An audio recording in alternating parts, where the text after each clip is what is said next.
اس episode کی شروعات میں ہم دیکھتے ہیں کہ صحرا میں قاضی فاضل مسلسل گھوڑا دوڑا رہا ہوتا ہے۔ کافی دیر کے سفر کے بعد آخر کار گھوڑا تھک ہار جاتا ہے تو قاضی فاضل اسے تھپکی دیتے ہوئے کہتا ہے، میں نے تمہیں بہت تھکا دیا، مجھے معاف کر دو، میں اب شام کی شاندار دیواروں کو دیکھ رہا ہوں، چلو بس تھوڑا اور۔ یہ کہتے ساتھ وہ پھر سے گھوڑا دوڑا دیتا ہے کہ یارو کی سپاہیوں کے ساتھ غار کے باہر موجود ہوتا ہے اور اپنے زخمی گھوڑے سے پیار کرتے ہوئے کہتا ہے، جو فجر سے اندھیرے تک دھول اڑاتے رہتے ہیں، تم اتنے مقدس جانور ہو کہ اللہ نے تمہاری قسم کھائی ہے، اور اب میں قسم کھاتا ہوں اس سارے سفر کے جو ہم نے ایک ساتھ طے کیا، میں تمہارا انتقام لوں گا۔ پھر غار کی جانب دیکھتے ہوئے سپاہیوں سے کہتا ہے، کیا تم سن رہے ہو؟ وہ مدد کے لیے چیخ رہے ہیں، لیکن پھر بھی وہ اپنے دردناک انجام سے نہیں بچ سکتے۔ جب گھوڑے، عورتوں اور ہتھیاروں کو نقصان پہنچایا جائے تب کوئی رحم باقی نہیں رہتا۔ بہادر مجھے خراسان کے چاقو دو۔ تو بہادر اس کے پاس آ کر کہتا ہے، حضور آئیے اکٹھے اس کا مقابلہ کرتے ہیں، یہاں کے آئینہ سخت ہیں۔ مگر یا رخی کہتا ہے، انہوں نے میرے گھوڑے پر حملہ کیا، میں ذاتی طور پر اس کا انتقام لوں گا۔ یہ کہتے ساتھ وہ اپنا چوغا اور پگڑی اتار دیتا ہے اور بہادر سے چاقو لے کر غار میں داخل ہو جاتا ہے۔ شام میں اچھے سلطان سے کہتا ہے، سلطان جو میں بتانے والا ہوں میری زبان اس میں میرا ساتھ نہیں دے رہی۔ امیر صلاح الدین کی تاحال کوئی خبر نہیں ہے۔ ہم نے ہر کونے اور ہر چٹان کے نیچے دیکھا، ہم نے تمام قبائل کو پیغامات بھیجے،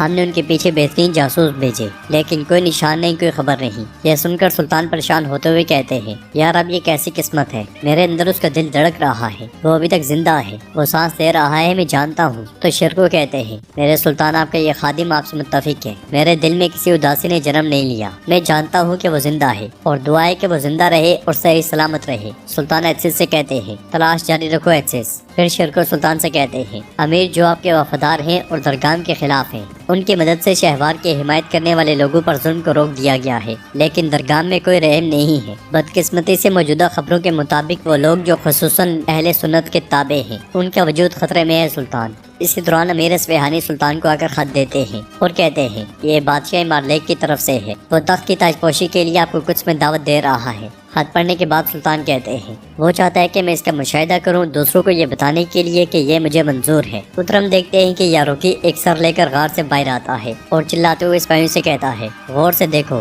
حلب کے محافظ کو دیکھو اور دیکھو کہ معاملات کیسے حل کیے جاتے ہیں۔ اگر کوئی آپ کے پیاروں کو نقصان پہنچاتا ہے تو میرے سپاہیوں، میرے مجاہدوں، غور سے دیکھو، اسے اپنے ذہن میں رکھو۔ جب شیر آگے بڑھتا ہے تو گیدڑ اپنی جان بچانے کے لیے بھاگتے ہیں۔ دوسری طرف ہم دیکھتے ہیں کہ کنویں کے باہر صلاح الدین ایوبی کو ہوش آ جاتا ہے اور وہ اٹھ کر بیٹھتے ہیں تو بالن پاس موجود نہیں ہوتا۔ وہ کپڑوں میں سے ایک نشان کو نکال کر دیکھتے ہیں، ساتھ ساتھ وہ اس لمحے کو یاد کرتے ہیں جب وہ جنگل میں بے ہوش ہوئے تھے اور ایک شخص ان کی جانب بڑھ رہا تھا۔ بالن کے آتے ساتھ ہی وہ نشان ایک دم سے چھپا لیتے ہیں۔ بالن ان کے پاس آ کر کہتے ہیں کہ نیند ایک گہرا گڑھا ہے، ایسا لگتا ہے کہ تم ابھی تک اس سے باہر نہیں نکلے۔ یہ کامفری جڑی بوٹی ہے، یہ اس موسم میں اگتی ہے اور زخموں کے لیے بہت اچھی ہے۔ یہ سنتے ساتھ ہی صلاح الدین ایوبی اس سے جڑی بوٹی لے لیتے ہیں اور پوچھتے ہیں، تم کون ہو؟ تو بالن کہتا ہے، میں بھی یہی سوال پوچھنے والا تھا، میں ایک مسافر ہوں اور یہاں اجنبی۔ جواب میں صلاح الدین ایوبی کہتے ہیں، ایک اجنبی جو گہرے جنگل میں جڑی بوٹیوں کو جانتا ہے۔ بالن کہتا ہے، میرا جسم نہیں، میری روح یہاں اجنبی ہے، مجھ پر شک کرنا بند کرو اور چلو بتاؤ، کنویں میں کتنے دن رہے؟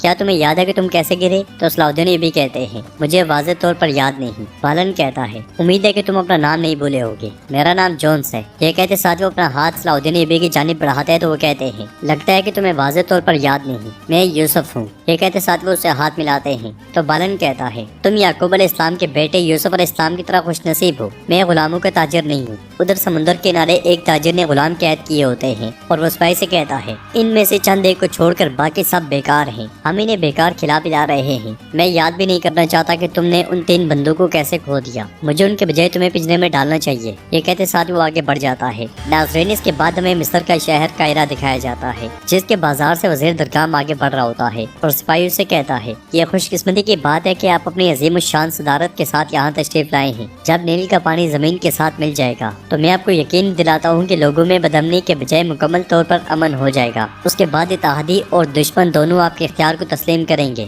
درگام کہتا ہے، مصر میں حکمرانی ہمیشہ ایک جیسی رہتی ہے، دریائے نیل کو اپنے پیچھے چھوڑنے والا کبھی نہیں آتا۔ میں چاہتا ہوں کہ ہر چیز بغیر کسی پریشانی کے ترتیب دی جائے۔ تو سپاہی کہتا ہے، افندی، ہمارا صرف ایک مسئلہ ہے، قاضی فاضل ابھی تک آس پاس نہیں ہے، جیسا کہ وہ سالوں تک دیوان کی قیادت کرتا رہا۔ باقی 3 لوگ جنہیں ہم نے اس کے عہدے پر تفویض کیا وہ معاملات حل نہیں کر سکے، لیکن آپ کو اسے